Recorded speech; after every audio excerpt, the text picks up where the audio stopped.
আমাদের ইউটিউবে দেখেন তো নাকি প্রতিদিন কত ধরনের কথা বলে, কত মিথ্যা কথা বলে আমাদেরকে নিয়ে। আমরা কাউকে বলছি যে আপনি এই কথা বলতে পারবেন না।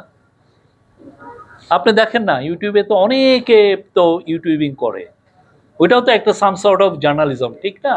আমরা কাউকে কি মুখ বন্ধ করে দিচ্ছি? কেউ যদি আমাদের আমাদের যদি আমাদেরকে নিয়ে হাজারটা লেখা লিখুক, প্রফেসর ইউনূস তার এই ইন্টারিম গভর্নমেন্টের ক্ষমতা গ্রহণের এক মাসের মধ্যে সমস্ত টপ এডিটরকে ডেকেছিলেন, ডেকে বলেছেন যে আপনারা মন খুলে আমাদেরকে নিয়ে লেখেন, আমাদেরকে ক্রিটিসাইজ করেন। আপনি ক্রিটিসাইজ করলে তো আমার চোখের পর্দা খুলে যায়, আমি দেখতে পাই আমার ফেইলুরগুলো কোথায়, আমরা তখন আমার সেই অনুযায়ী রেকটিফাই করতে পারি। আপনারা সবাইকে অনুরোধ, আপনারা আমাদের যদি ফেইলুর পান লেখেন, কিন্তু মিথ্যা কথা লিখেন না। হ্যাঁ, আপনি আমার যে দেখতেছেন যে না আমি অন্যায় করেছি, আপনি লেখেন, ইউ আর মোস্ট ওয়েলকাম। কিন্তু আমরা চাই, এবং এর ফলে যেটা আমরা চাই যে বাংলাদেশে মিডিয়া ফ্রিডমটা যাতে ইনস্টিটিউশনাল হয়, সবাই যেন কথা বলাটা শিখে, এই কনস্ট্রাকটিভ ক্রিটিসিজম তারা যেন করতে পারে।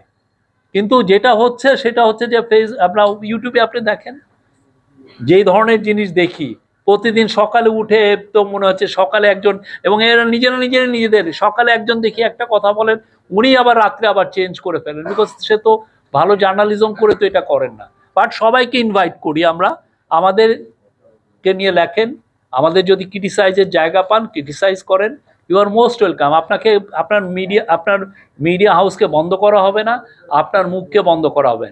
এবং এই যে মুখ যাতে বন্ধ না হয় সেই জন্যই দেখেন আমরা ডিজিটাল বা সাইবার সিকিউরিটি অ্যাক্টটাকে আমরা স্ক্র্যাপ করে নতুন একটা অ্যাক্ট এনেছি, এবং এটার যে 9টা যেগুলো নিবর্তনমূলক ধারা ছিল সবগুলোকে বাদ দেওয়া হয়েছে।